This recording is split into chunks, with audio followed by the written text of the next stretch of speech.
It's December. I'm sitting in my office chair. I hit upload, and my 100th video goes live on YouTube. But 3 days later, something unexpected happens.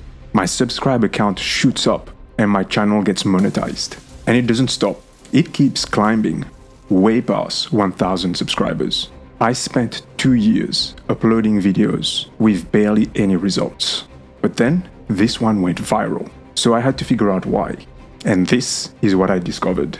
If you're thinking about starting a YouTube channel, wondering if it's worth your time, if you can actually succeed, or if it's even possible to quit your job, become a full-time YouTuber, then this video is for you.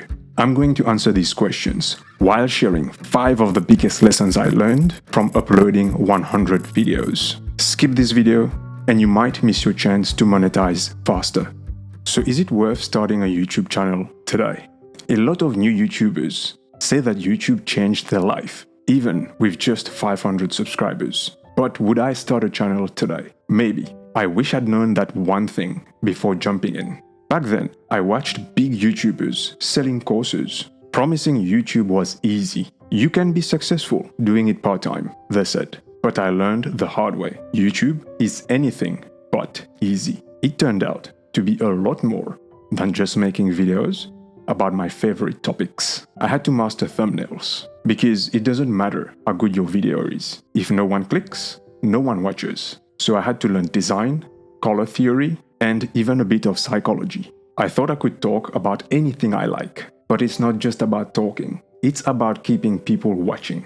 That meant understanding storytelling, creating surprises, and keeping viewers curious. I tried making videos on all of my interests, but the algorithm didn't care. Without a clear focus, it didn't know who to show my videos to, and my channel stayed stuck. The biggest myth I believed was that YouTube is easy because anyone with a smartphone can start a channel. That's true, and that's the beauty of it. It gives everyone a chance, but the truth is, it's easy to start, but nearly impossible to master. So would I start a YouTube channel today, knowing what I know now? Yes, but only if I understood the amount of work it takes to succeed. Would I quit my job to do it? No, because immediate success is not guaranteed, and here is why. Nothing happens until it all happens. Starting on YouTube, I thought it would be a steady climb. Post a video, gain a few subscribers, post another video, gain a few more, but in reality,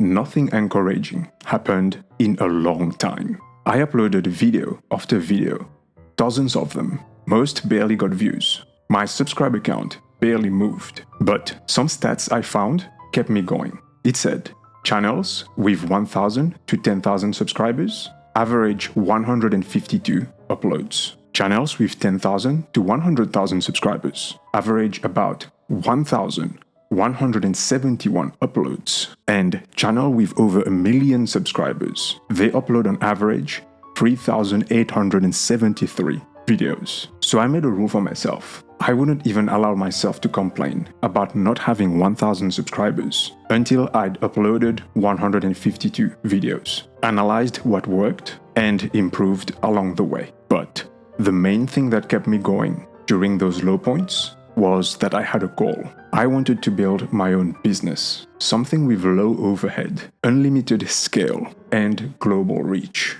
And YouTube was exactly that. And it has a very low startup cost. But just like any business, the early days were slow. Lots of work for little to no reward. But I kept telling myself, give it at least 2 to 3 years to see what happens. After 2 years of consistent upload, out of nowhere, one video blew up and brought in $7,000. I didn't know it would blow up when I hit upload.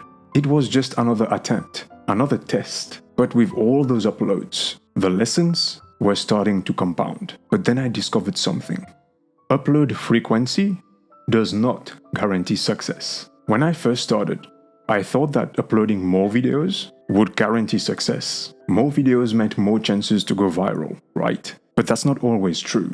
Take James Jani, for example. He gained hundreds of thousands of subscribers with only a few uploads. And it wasn't luck. James studied film and storytelling as a teenager? First of all, I came from a very artsy kind of background. I was into theater, into acting, but all of these skills that I had built up over the course of those years, and since I'd wanted to be an actor, acting, storytelling, writing, all of these things, the one thing that I needed to kind of link them all together was video editing. So when he started on YouTube, he was not a beginner. He was already a master storyteller. But for me, I had no experience with video content, no background in filmmaking, so my approach had to be different. Instead of trying to create perfect videos, I focused on something else. Rapid iteration. I needed to learn the basics fast. How to hook viewers in the first 30 seconds. How to design thumbnails that get clicked. How to pace a story so viewers don't get bored. How to get comfortable talking to a camera. And the fastest way to learn? Make lots of videos. Test, adjust, repeat. I treated those first 50 videos as crash courses, a way to fast-track the education in content creation I never had. I'd upload, see what worked or didn't, and make the next one a little better, one step at a time. But along the way, I realized something. Pumping out random videos wasn't the answer to growth on YouTube. The biggest value of your time is in niche, idea, and storytelling. When I first started, I thought that better editing meant better videos. So I spent hours tweaking transitions, adding effects, and making everything look polished. But over time, I learned a critical truth. Fancy editing does not guarantee success. It's not that editing does not matter. It does. But niche, idea, and storytelling are far more important. I realized I was spending my time backward. I needed to spend 80% of my time on the parts that actually make people click and watch, which meant focusing on market and niche research. Not every niche has the same level of interest. There are way more people interested in personal finance than crochet, for example. So, creating a channel in the right niche can attract a much larger crowd. Figuring out the right video idea. Think about it. If you're desperate to learn how to fix something, like how to unclog a drain, would you care if the video has fancy transitions? No. You'd watch it, even if it was shot on a shaky phone camera, as long as it gives you the answer you need. Whether you're teaching a skill, telling a story, or exploring an idea, the value you provide is what keeps people watching. So now, I try to spend most of my time finding ideas worth watching.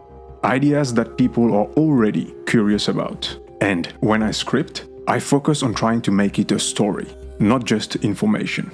Have you ever noticed a great storyteller can carry viewers or listeners to the end without fancy edits? It's a work in progress, but now I'm more mindful of where I should be spending my efforts. If I spend time researching the right idea, everything else falls into place. Editing, that's just the final 20%. It's the polish, not the core. Because even a perfectly edited video won't save a boring idea. So can you become a millionaire and quit your 9-to-5 with YouTube? The simple answer, I believe, is yes. But unless you're a huge creator with millions of subscribers, getting millions of views per video, relying on ad revenue alone won't make you a millionaire. I learned this the hard way. YouTube income is widely unpredictable for small creators. One video might bring in thousands of dollars, while others bring in $2 to $3. But here's what I discovered. For small creators, there's a better way to make YouTube a stable income stream. Instead of relying on ads alone, I could sell a product and use YouTube as a marketing channel for it. Thousands of small creators are making a sustainable living that way. If you want me to go deeper into how this works, let me know in the comments. If you've heard all these lessons and still want to start a YouTube channel, I've got something for you. I've put together a free template that breaks down the key components of a successful video. It's super practical and you can start using it right away. The link is in the description. It's completely free. Thank you for watching and I'll see you in the next video.